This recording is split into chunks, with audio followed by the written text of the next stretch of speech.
Harold bringing a little voice of reason and some facts to Spotsylvania. Let's look now to NBC News political director Chuck Todd, who's with us again to talk about pledged delegates by the numbers. Chuck, what does this mean tonight?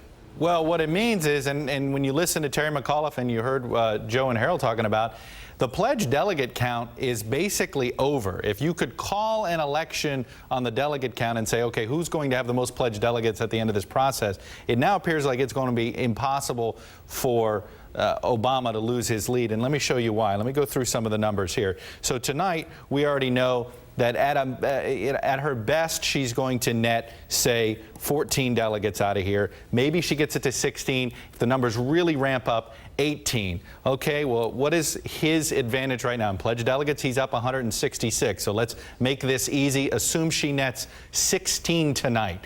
That would be 88 to, 87 to 50 to 71, something like that.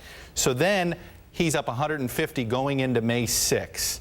Well, on May 6th, we had 566 pledged delegates before tonight. Now, after May 6th, we're at 408 total left for the rest of the primary season.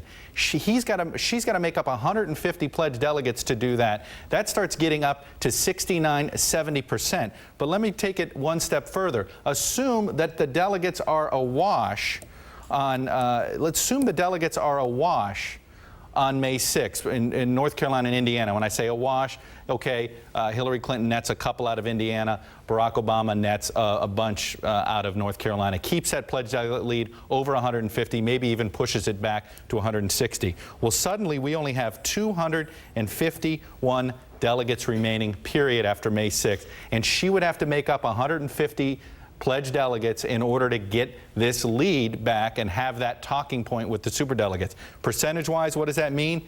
80%. She'd have to win 80% of what's left. That's 80%. That's West Virginia, that's Kentucky, that's Montana, that's South Dakota, that's Oregon.